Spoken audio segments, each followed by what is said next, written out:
Akshaya Tritiya offer మే 4 వరకు ఎంత బంగారం కొంటే అంత వెండి ఫ్రీ।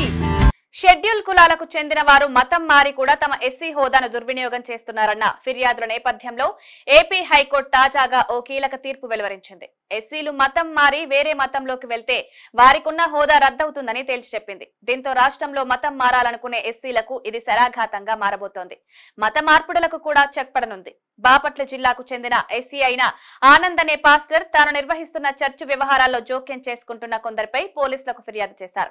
2021లో చందోలులో పోలీసులకు అట్రాసిటీ చట్టం కింద వీరిపై చర్యలు తీసుకోవాలని కోరుతూ ఫిర్యాదు చేశారు। తాను మతం మారిన విషయాన్ని చెప్పకుండా ఎస్సీలకు వర్తించే అట్రాసిటీ చట్టం ప్రకారం చర్యలు కోరాడు।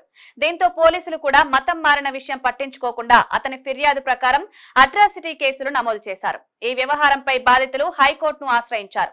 దీనిపై విచారణ జరిపిన హైకోర్టు ఎస్సీలు మతం మారిన రోజే వారి ఎస్సీ హోదా రద్దవుతుందని తేల్చి చెప్పింది। కాబట్టి పోలీసులు పాస్టర్ ఫిర్యాదుపై కేసు నమోదు చేసి ఛార్జ్ షీట్ వేయకుండా ఉండాల్సిందని వ్యాఖ్యానించింది। ఈ కేసును కొట్టేస్తూ కీలక తీర్పునిచ్చింది। దీంతో ప్రస్తుతం గుంటూరు ఎస్సీ ఎస్టీ కేసుల్ని విచారిస్తున్న కోర్టులో ఉన్న ఈ కేసును మూసేయాల్సి ఉంటుంది। రాష్ట్రంలో మత మార్పిడులు పెరుగుతున్న నేపథ్యంలో హైకోర్టు ఇచ్చిన తీర్పు కీలకంగా మారింది। ముఖ్యంగా ఎస్సీలుగా ఉంటూ మతం మార్చుకుని అట్రాసిటీ చట్టాల ప్రకారం కేసు నమోదు చేయాలంటూ ఫిర్యాదులు చేస్తున్న వారికి హైకోర్టు తీర్పు షాక్ ఇచ్చింది। హైకోర్టు తీర్పుతో ఇలాంటి మరిన్ని కేసులు ముందుకు రావచ్చని తెలుస్తోంది। అలాగే పోలీసులు కూడా మరోసారి ఇలాంటి కేసులు నమోదు చేయకుండా అడ్డుకట్ట వేసినట్లయింది।